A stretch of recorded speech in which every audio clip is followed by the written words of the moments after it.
పిల్లలకి స్కూల్ పాఠశాల అయితే పేరెంట్స్‌కి స్కూల్ పేరెంట్స్‌శాల.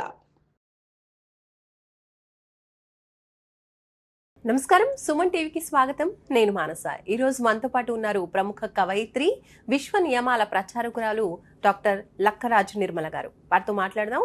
ఇప్పుడు గురు పౌర్ణమి వస్తుంది కాబట్టి గురు పౌర్ణమి విశిష్టత గురించి తెలుసుకుందాం. అమ్మ నమస్కారం. అమ్మ నమస్తే అమ్మా.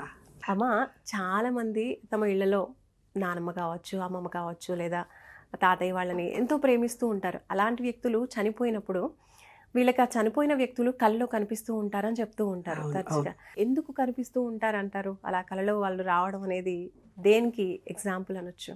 మనం నిద్ర అనేది ఏంటి, మనం తీరని కోరికలు ఏవో ఉంటాయి మనలో. మనం ఏవైతే పదే పదే ఆలోచిస్తుంటామో, పదే పదే ఏదైనా కావాలనుకుంటామో, పదే పదే ధ్యాస దాని మీద పెడతామో, అవే కళలు. కొత్త కళలు ఏవి కావు. కొన్ని భయాలు ఉన్న వాళ్ళకు భయపడే కళలు పడుతుంటాయి. లేదు పూజ చేసుకుంటాను, భక్తి మార్గంలో ఉన్న వాళ్ళకు భక్తి మార్గం కళలే పడుతుంటాయి. లేదు జాబ్స్ రావాలనుకొని ఎప్పుడు నిరంతరం ఆలోచించే వాళ్ళు కొత్త కొత్త జాబ్స్ వచ్చినట్టు, లేదు ఫారెన్ వెళ్ళాలని కొందరు కోరిక ఉంటుంది, అలా వెళ్ళి అన్నీ చూసి వచ్చినట్టు కలబడుతుంది.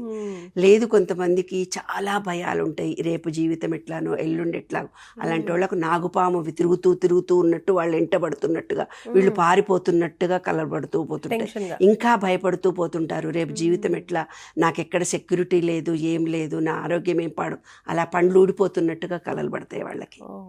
అట్లా మన ఆలోచన విధానం ఏవి ఉన్నాయో అవే కళల రూపంలో మనకు తారసపడడం జరుగుతుంది.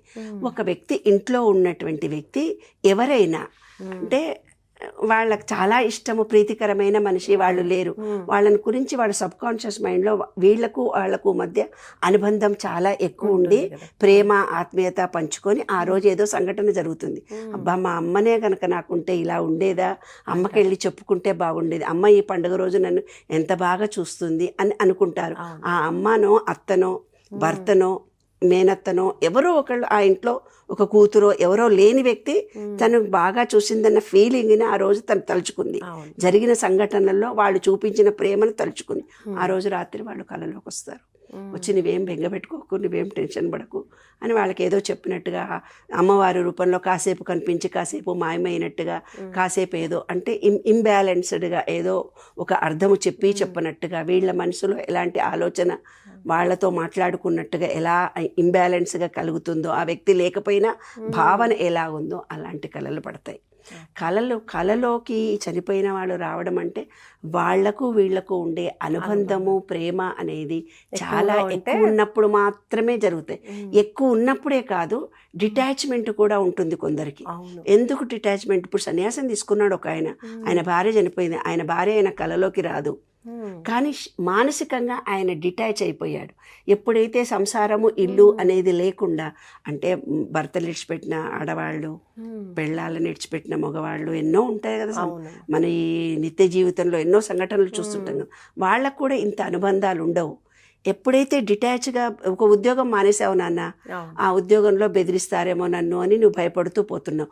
రోజు ఆ స్కూల్లో టెస్ట్, అక్కడే నువ్వు పనిచేస్తున్నట్టుగా, వాళ్ళల్లో నిన్నేదో బెదిరించినట్టుగా, అక్కడి నుంచి పారిపోతూ వచ్చినట్టుగా కలలు పడతాయి నీకు.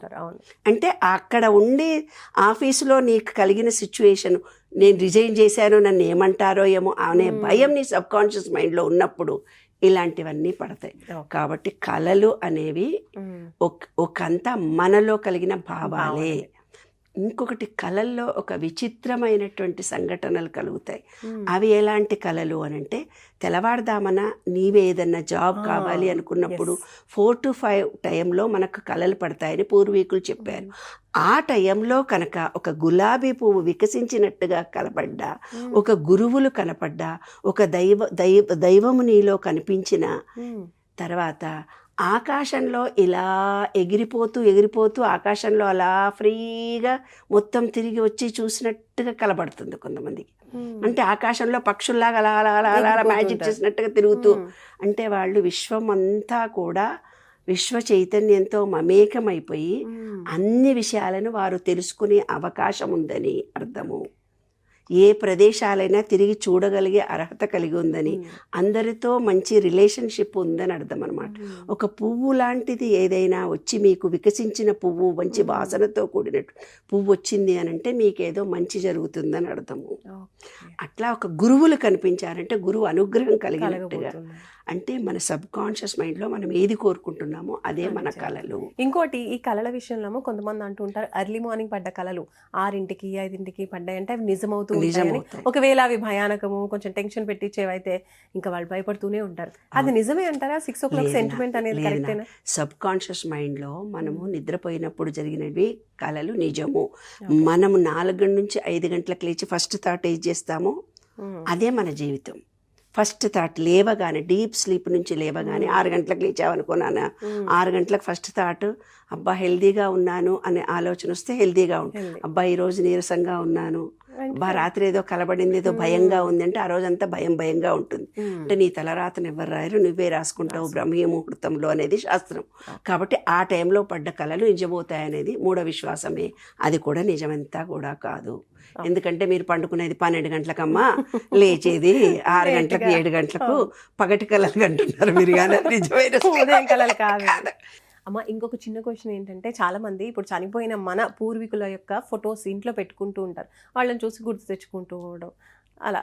కాబట్టి చనిపోయిన వాళ్ళ ఫొటోస్ ఇంట్లో నిజంగా పెట్టొచ్చా? ఒకవేళ పెట్టగలిగితే కనుక ఇంట్లో అందరూ ఉండే చోట పెట్టొచ్చా, లేదంటే కనిపించకుండా కొంచెం సైడ్కి అలా పెట్టాలా? అసలు నిజానికి ఫొటోస్ పెట్టొచ్చు అంటారా చనిపోయిన వాళ్ళవి? చూడానా, ఎనర్జీ అనేది మన బాడీలో ఎనర్జీ అని చెప్పాను. ఆ ఎనర్జీ లెవెల్స్ని ఇంట్లో కూడా, ఈరోజు టాయిలెట్స్ మన ఇంట్లో ఉంటున్నాయి. టాయిలెట్స్ ఊరవతలు ఎక్కడో ఉండేవి మన ఇంట్లోనే ఉంటున్నాయి. ఆ నీళ్లు పోయకపోతే కంపు వాసన వచ్చి నెగిటివిటీ వస్తుంది. అందుకే మనకి ఇన్ని కష్టాలు వస్తున్నాయి. ఇడిచిన చెప్పులు ఇంటి ముందు పడేస్తున్నాం, ఎక్కడెక్కడో తిరిగి వచ్చిన చెప్పులు. అవునా? ఆ చెప్పులు ఇంట్లో వేసుకొని తిరుగుతున్నాం. మరి అవంతా నెగిటివిటీ కదా. ఎప్పుడైతే బ్రతికున్న వ్యక్తి, ఒక గురువు రాగానే ఒక అమోఘమైన పాజిటివ్ ఎనర్జీ వచ్చింది మన ఇంటికి అనుకుంటాం. ఒక పూజ చేయగానే పాజిటివ్ ఎనర్జీ వచ్చింది వాళ్ళ అనుకుంటాం. ఒక చనిపోయిన వ్యక్తి ఫోటో ఎదురుగా పెట్టుకోవడం కూడా తప్పే. ఆ నెగిటివిటీ ఇల్లంతా పాకుతుంది. చనిపోయిన వ్యక్తి అంటే నెగిటివ్నే కదా. మనిషి బతుకుంటే పాజిటివ్, చనిపోయినాడు అంటే నెగిటివ్. కాబట్టి ఎదురుగా పెట్టుకోకూడదు, దేవుడి గదిలో అసలే పెట్టకూడదు. వాళ్ళకి సంబంధించినటువంటి రూమ్లో ఎక్కడో పెట్టుకొని చూసుకోవచ్చు, వాళ్ళను ప్రేమించుకోవచ్చు. కానీ ఎదురుగా చనిపోయిన వాళ్ళందరి ఫోటోలు ఎగ్జిబిట్ చేసి పెట్టుకుంటే వాళ్ళందరి నెగిటివిటీ ఆ ఇంట్లో పనిచేస్తుంది. ప్రతి వ్యక్తి కూడా పాజిటివ్ ఉంటుంది, నెగిటివ్ ఉంటుంది ప్రతి మనిషిలో. వాళ్ళందరూ కూడా అంత ధర్మాత్ములై ఉన్నారో కాలేదో, వాళ్ళ తాతలు ముత్తాతలు ఏవో వాళ్ళు కొంచెం పుణ్యపాపాలు చేసి ఉంటారు కదా, ఆస్తులు కూడా అలాగే కూడబెట్టుంటారు కదా, వాళ్ళ డిఎన్ఏలో వస్తేనే వీళ్ళు అనుభవిస్తారు. అట్లాంటిది వాళ్ళ ఫోటోలు ఇంట్లో పెట్టుకుంటే నెగిటివిటీ ఎక్కువ వస్తుంది. ఎప్పుడు ఎదురుగా పెట్టకూడదు, పూజా గదిలో అసలే పెట్టకూడదు. తద్దినం పెడతాం చూడనాన్న, వాళ్ళ సంవత్సరీకం అంటూ మనం చేస్తాం కదా, ఆ రోజు ఆ ఫోటో పెట్టి ఆ ఫోటోకు ఆహారం వాళ్ళకి ఏది ఇష్టమో అది పెట్టుకోవడము, నివేదన ఇవ్వడం, వాళ్ళ నమ్మకాలు, వాళ్ళ విశ్వాసాలు ఆ రోజు ఇచ్చుకోవచ్చు. కానీ నిరంతరం ఎగ్జిబిట్ చేయడం అనేది రాంగ్. రైట్ అమ్మా, చాలా మంచి క్లారిఫికేషన్ ఇచ్చారు. నాకున్నటువంటి డౌట్స్ క్లారిఫై చేసినందుకు ధన్యవాదాలు. Thank you. చూసారు కదండి, విశ్వ నియమాల ప్రకారం అసలు ఎలా ఉంటుంది అనేది నాకున్నటువంటి ఒక 2 డౌట్స్ అడిగాను. సో వాటికి అమ్మ క్లారిఫికేషన్ ఇచ్చారు. చూస్తూనే ఉండండి సుమన్ టీవీ. నమస్తే.